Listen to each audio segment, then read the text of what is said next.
Hello. Now we have to start for class 11th important questions for annual exam. आज आप लोग को थोड़े क्वेश्चन बता रहा हूँ इंपॉर्टेंट क्वेश्चंस हीट से रिलेटेड हीट यूनिट. चलिए come to the point. First question, what is the coefficient of thermal conduction? Now we know Q is equal to K A delta theta upon L और delta x भी हो सकता है, maybe delta x into T, where K is coefficient of thermal conduction, A is surface area, delta theta is temperature gradient and L is या temperature falls भी बोल सकते हैं, temperature fall. L is thickness और length, T is the time taken. If A is equal to 1 metre square, मतलब unit लेना है मेरे को, यूनिट मतलब 1 metre square. L is thickness और length 1 metre, sorry not square, only 1 metre. T is equal to 1 second and delta theta is equal to 1 degree Celsius. Put this value in equation first. We get Q is equal to K into A is 1, delta theta is 1, L is 1 and T is 1. Then Q is equal to K. Now we have to define coefficient of thermal conduction in terms of A, L, T and delta theta. The coefficient of thermal conduction is equal to numeric value of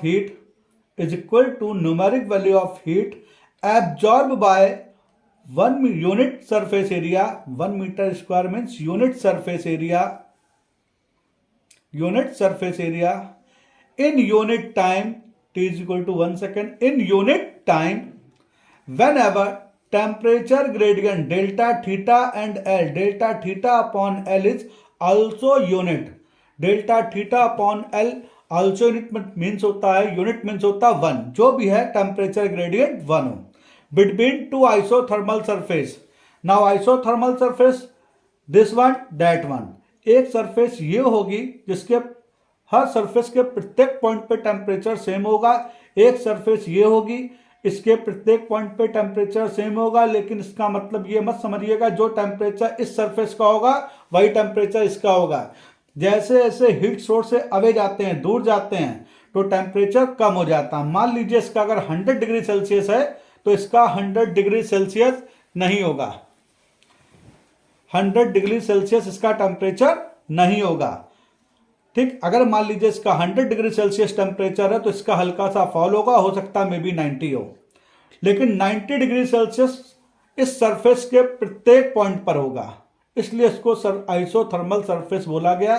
कभी isothermal surface, दो surface कभी isothermal नहीं बोली जाती हैं.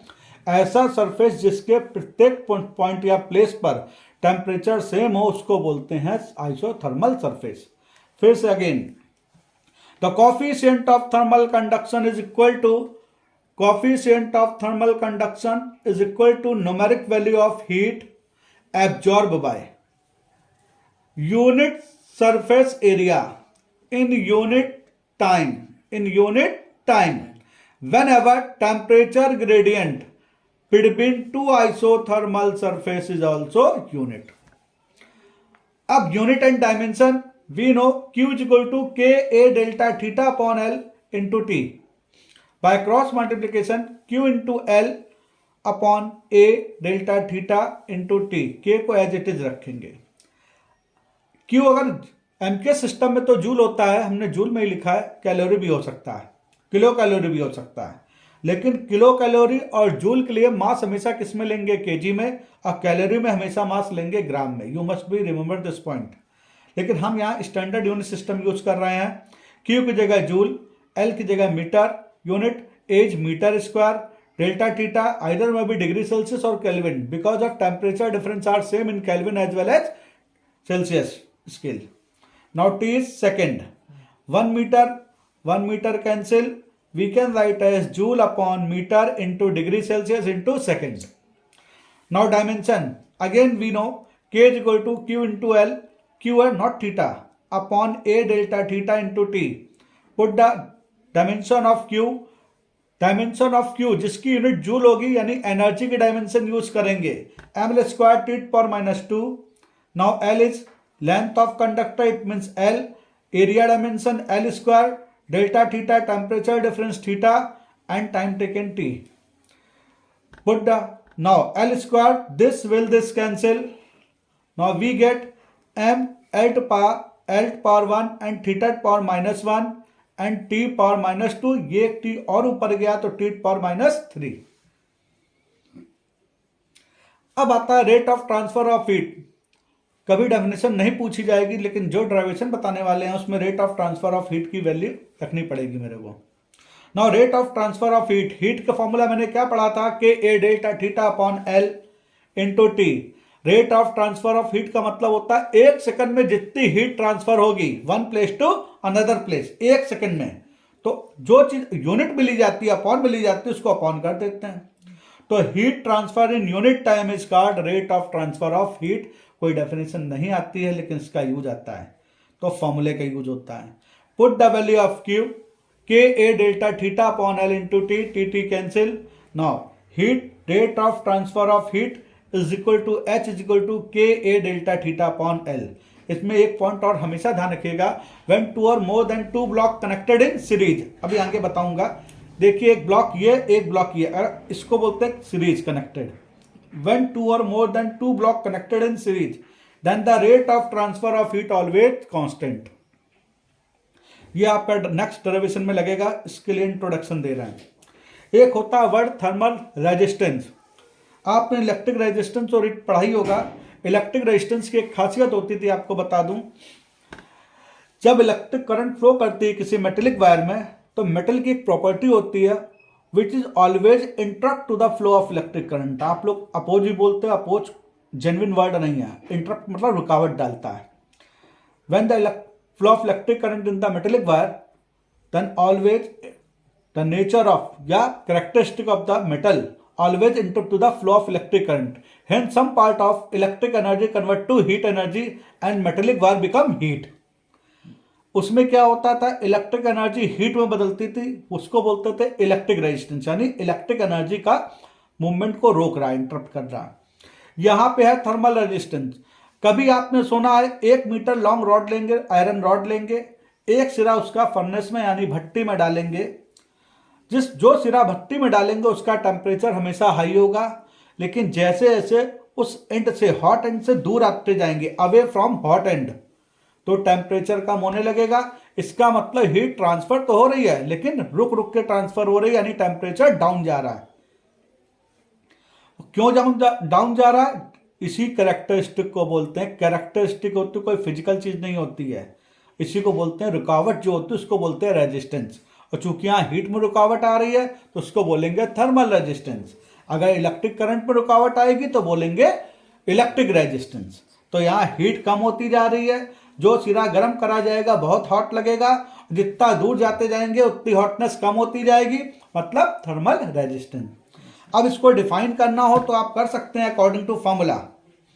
We know H is equal to यानी rate of transfer of heat, K A delta theta को theta 2 minus theta 1 upon L. Theta 2 minus theta 1 को बोल सकते हैं टेम्परेचर फॉल. यहां जितना दूर हटते जाएंगे हॉट बॉडी से टेम्परेचर कम होता जाएगा, that is known as temperature fall. तो by cross multiplication theta 2 minus theta 1 upon H and L upon K A, this phenomena is known as thermal resistance. और ये वैल्यू इसके इक्वल होती है, तो थर्मल रेजिस्टेंस इसके इक्वल दिया जाता है. अगर आपको जेन्युइन डेफिनेशन, वैसे कोई डेफिनेशन जेन्युइन नहीं होती, फिर भी बनानी हो तो ध्यान से सुनिएगा. The temperature falls between two isothermal surface, the temperature falls between two isothermal surface at the unit rate of transfer of heat. At the unit, जो चीज अपॉन में उसको यूनिट बोलेंगे. फिर से सुनिएगा, टेम्परेचर फॉल्स किसके बीच, between two isothermal surface. Temperature falls between two isothermal surface at unit rate of transfer of heat is called thermal resistance. और आप इसकी यूनिट कैसे निकाल सकते हैं, इसकी होगी डिग्री सेल्सियस, इसकी होगी जूल पर सेकेंड. तो सेकेंड को ऊपर ले जाएंगे तो डिग्री सेल्सियस, एच की जूल पर second, degree Celsius into second upon joule. Now again, that is the most important long derivation. Prove that, बिल्कुल एज इट इज आएगा, लेकिन वहाँ थ्योरी ज़्यादा लिखी होगी, इसमें टाइम इतना लिखने में लगता है, इसलिए मैं शॉर्टकट में लिख दिया। प्रूव दैट, वहाँ क्वेश्चन क्या आएगा वो बता दे रहा हूँ, मेरे वर्ड सुनिएगा। प्रूव दैट, इसमें तो केवल लिखा है k equal to L1 plus L2 upon L1 upon K1 plus L2 upon K2। आपको ये वर्ड तो लिखा मिलेगा, श्योर है, गारंटी है। फिर भी व्हेन क्वेश्चन क्या आता है, when two block they are connected in series, when two block they connected in series having length L1 L2 and made of different material, their thermal conductivity are K1 and K2, they are combined together, find resultant thermal conductivity between two blocks। लेकिन आपको ये word मिलेगा, इसके साथ हो सकता है long में पूछ दे तो ये भी वर्ड मिलेगा। पहले इसकी बात करता हूं। We take two block having same surface area A, this one first block, that one second block, having length L1 and L2, made of different material। अगर मटेरियल डिफरेंट होगा तो थर्मल कंडक्टिव यानी कॉफिशिएंट ऑफ थर्मल कंडक्टेंस भी different होगा। अगर metal same है तो coefficient of thermal conduction same होगा। तो we take two block having length L1 and L2 made of different material, their thermal conductivity are K1 and K2। आप इसको thermal conductivity बोल सकते हैं या कॉफिशिएंट ऑफ थर्मल कंडक्शन भी बोल सकते हैं, बातें की है। बस ये you should be remember this point, area of cross section are same, they contact together, open temperature of open end of the blocks, open end of first block is θ1 and open end of second block is θ2 and the theta is the temperature of contact place between two blocks। अब हमने आपको बताया था, वही लिखा, when two or more than two blocks connected in series then the rate of transfer of heat are, sorry spelling जल्दबाजी में HEAT, heat are same। अब देखिए हमने कहा था हीट सेम होगी, हीट का फॉर्मूला मैंने क्या बताया था, K A delta theta upon L for first block. H को H1 भी लिख दिया मैंने समझाने के लिए, वरना H ही लिख सकते हैं। H मतलब H1 ये डिनोट करा फर्स्ट ब्लॉक है, वरना H सफिशियंट है, तो ये ना सोचिएगा अलग चीज है।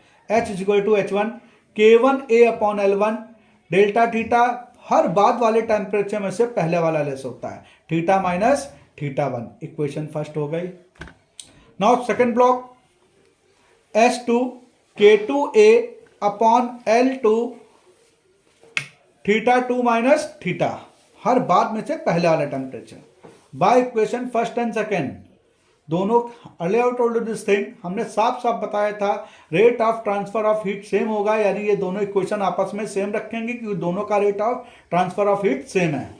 H1 is equal to H2, तो पुट करा K1A upon L1 theta minus θ1 is equal to K2A upon L2 θ2 minus theta. Now as cancel कर सकते हैं by cross multiplication, K1 into L2 theta minus θ1 and K2 into L1 θ2 minus theta, हर बाद temperature, हर बाद वाले temperature में से पहले वाला लेस होगा। यहां दिस माइनस दिस और यहां पे दिस माइनस दिस। अब देखिएगा बड़े सिंप्लीफिकेशन बड़े आराम से करेंगे। मल्टीप्लाई करा K1 L2 theta minus K1 θ1 L2, K2 L1 θ2 माइनस K2 L1 थीटा। थीटा वाले टेम्परेचर वाले हैं जिसको सबको लेफ्ट हैंड साइड में ट्रांसफर कर लेंगे। वी हैव टू ट्रांसफर ठीक theta function on left hand side, another may be in right hand side. Now L1 L2 theta, K1 K2 L1 theta एक साइड, बाकी सबको अदर साइड कर दिया मैंने। What is common from them? I think theta is common from them. K1 L2 plus K2 L1 and that is the same as it is. Now by cross multiplication we get the value of theta, that is not mandatory for us, but this value placed into the equation first or either may be equation first and or second. Now we get K2 θ2 L1 plus K1 θ1 L2 upon K1 L2 plus K2 L1। अब ये theta की value, this value of the theta put in equation first, either में भी second में भी कर सकते हैं, हमने फर्स्ट में रखी है, पहले दिख गया इसलिए कर दी। ऐसा कोई रूल नहीं है कि आपको फर्स्ट में ही रखना पड़े, इसमें भी रख सकते हैं, बस तब नीचे का कैलकुलेशन बदल जाएंगे, इसलिए अपना एक्सपेरिमेंट ना करें, ज़्यादा अच्छा होगा। देख लीजिए आप लोग। Now, this theta value, put the value of theta in equation first. Now, h is equal to k1a upon L1. Put the value of theta, that one is here, minus theta 1. Taking LCM, word for word, k1a upon L1, k2 theta 2 L1 plus k1 theta 1 L2 minus theta 1 in bracket k1 L2 plus k2 L1. Any problem? अब देखिएगा minus theta 1 का multiply कर देंगे in bracket, then we get the value of h is equal to k1a upon L1 k2 theta 2 L1 plus k1 theta 1 L2 minus k1 theta 1 L2 minus k2 L1 theta 1. अब देखिएगा k1 theta 1 L2 minus k1 theta 1 L2 cancel. What is common from them? I think K2 is common and L1 is common. So K2 L1 is common from here. We get theta 2 minus theta 1. Now upon K1 L2 plus K2 L1. Now K1 A K2 L1 is common. L1 cancel.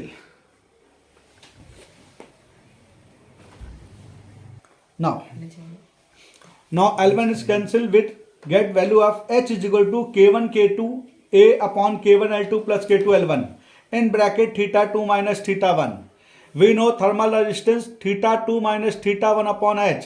By cross multiplication, theta transfer on right hand side, theta 2 minus theta 1 upon h, and all things are transferred by cross multiplication on left hand side. We get the value of K2 L2. K1 L2 plus K2 L1 upon K1 K2 into A and theta 2 minus theta 1 upon H. We know earlier I told you this thing. Back to page. Theta 2 minus theta 1 upon H is equal to thermal resistance L upon Ka. L is the total length. Total length means total length of combined blocks. और यहाँ पे कितने block हैं? 2. Combined length कितनी हो गई? L की जगह L1 plus L2. तो we can write as L is equal to L1 plus L2 upon K. इतने में मेरे ख्याल से कोई प्रॉब्लम नहीं बस होने वाला है. 1 upon A as it is separate करेंगे बेटा. इसको चाहे तो अपने लिए आप ब्रैकेट लगा ले, ज्यादा बेटर होगा. तो इससे A cancel. K1 into L2 upon K1 K2 K2 L1 upon K1 K2. Now L1 plus L2 upon Ka cancel. Now L2 upon K1 cancel. K2 cancel. L2 upon K2 plus L1 upon K1 is equal to L1 plus L2 upon K.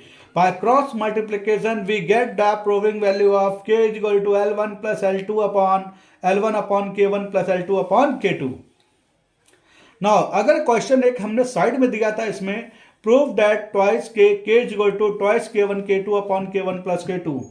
If वो condition तब लगती if the length of both block are same. Now L1 L L2 भी L दोनों की length same हो. Put the value of L1 and L2 in this equation. This equation just above equation. Now k is equal to L1 is L, L2 is L upon L1 is L upon K1, but they having different material. अगर different material होगा K1 K2 different होंगे लेकिन length same हो सकती है. Condition केवल length के लिए है. L upon K2 twice L is common. We can write as 1 upon K1 plus 1 upon K2 taking this L that L cancel. We have to take the LCM K1 K2. We get the value of K1 plus K2 reverse on numerator. We get K is equal to twice. ये वैल्यू इस तरफ गई numerator में. Twice K1 K2 upon K1 plus K2 आएगा. Long question आएगा पूरा 5, otherwise यहां तक आएगा 3 मार्क्स का. इतना क्लियर. अब आते हैं first law of thermodynamics. Book में तो बहुत टेढ़े मेढ़े दिए हैं, इसमें बहुत सिंपल तरीका. आप ये देखिएगा, हमने इसको लिखा है टोटल फॉर्मूला, वेयर क्यू को डी क्यू भी लिख सकते हैं, डी डब्ल्यू भी लिख सकते हैं. 1 मार्क्स में पूछा जाए तो सुनिएगा. वैसे कायदे से क्यू क्या होता है? हीट गिवन, एंड डब्ल्यू होता है वर्क डन. तो कायदे से डेफिनेशन ये होनी चाहिए, the difference between given heat and the work done is always constant. Which is known as change in internal energy. लेकिन ये कंप्लीट डेफिनेशन नहीं होगी, आपको बताना पड़ेगा कि क्या करा है।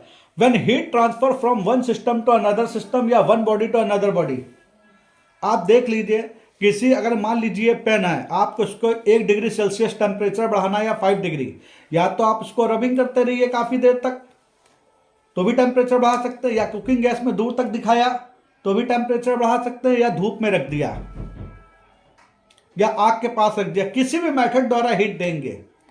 तो when heat transfer from one body या one system to another system by any method और प्रोसेस, किसी मेथड द्वारा आप एक बॉडी से हीट दूसरी बॉडी में ट्रांसफर करेंगे, then the difference between given heat and work done is always constant, which is known as change in internal energy.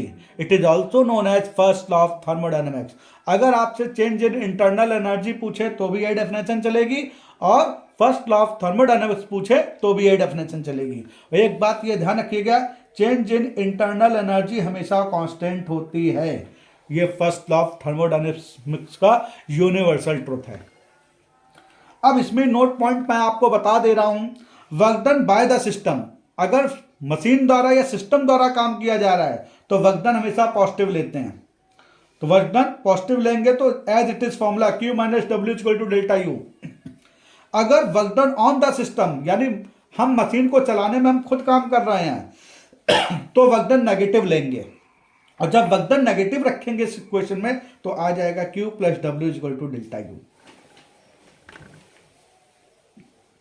Important question, prove that Cp minus Cv is equal to R. Cp minus Cv is equal to R. Where is Cp? Specific heat at constant pressure and Cv specific heat at constant volume. इस equation को Mayer formula ही बोलते हैं। It is also known as Mayer formula. हो सकता है teacher बोलते हैं derive the physical equation of Mayer formula, लेकिन ये क्वेश्चन बड़ा वल्गर माना जाता है इस तरह का। सीधा प्रूफ डेट लिखा जाता है Cp minus Cv is equal to R। और ये भी साथ में पूछा है why Cp is greater than Cv। तो Cp is specific heat at constant pressure, Cv is specific heat at constant volume, R universal gas constant. अब देखिए ड्राइव कैसे करते हैं, by first law of thermodynamics, delta U is equal to Q minus W, where delta U change in internal energy from one state to another state, यानी U1 is internal energy of first stage and UT is internal energy of second stage. Now Q is mc delta T, rise in temperature हो रहा है, formula हमेशा mc delta T लगेगा, where m is mass, c is the specific heat and delta T as temperature difference. Now work done is equal to P into delta V. आप लोगों ने शायद chapter पढ़ा होगा तो लिखा होगा, हम तो यहाँ इंपॉर्टेंट क्वेश्चन आपको बता रहा हूँ। साइड में सब लिखा है, delta U is equal to U2 minus U1, Q is equal to mc delta T, W is equal to P into delta V at constant volume. Constant volume करेंगे, लेकिन यहां हम लोग गैस लेते हैं, गैस के लिए हमेशा मोल वर्ड यूज करते हैं, ना कि किलोग्राम और ग्राम। ये शब्द हमेशा ध्यान रखिएगा। m की जगह 1 मोल लेंगे, फॉर गैस की बात कर रहे हैं। और कांस्टेंट वॉल्यूम के लिए C क्या लेंगे, Cv है, आपको ऊपर लिख दिया मैंने पूरा। टेम्परेचर चेंज हो रहा है, डेल्टा टी, P की जगह P, डेल्टा वी। जब वॉल्यूम कांस्टेंट होगा तो चेंज इन वॉल्यूम क्या होगा, कुछ होएगा नहीं, मतलब जीरो। डेल्टा वी की वैल्यू जीरो आएगी। Put in equation first, U2 minus U1 1 Cv delta T minus P into 0 multiplied by P, we get 0. We get the U2 minus U1 is equal to Cv into delta T. Equation 2. Any problem? I think there is no problem. Now again अभी हमने constant volume लिया, आप constant pressure लेंगे। यही काम constant pressure के लिए क्या हो जाएगा, m is equal to 1 mole. Same gas ली, सेम गैस और सेम मास लिया 1 मोल। गैस में हमेशा मोल लेंगे। P की जगह P, C की जगह Cp हो जाएगा एट कांस्टेंट प्रेशर वर्ड है। डेल्टा V अब जीरो नहीं होगा क्योंकि कांस्टेंट प्रेशर है, और P ऑलरेडी कांस्टेंट ही होता है, इसलिए P की जगह डेल्टा P तो कभी लिखा नहीं जाएगा, तो P की जगह P लिखेंगे। लेकिन टेम्परेचर हमेशा राइज करा जा रहा है, डेल्टा T। गैस की डेफिनेशन देखिएगा, उसमें लिखा होता है rise in temperature of 1 degree Celsius of unit mass of substance, तो डेल्टा T हमेशा चेंज होगा।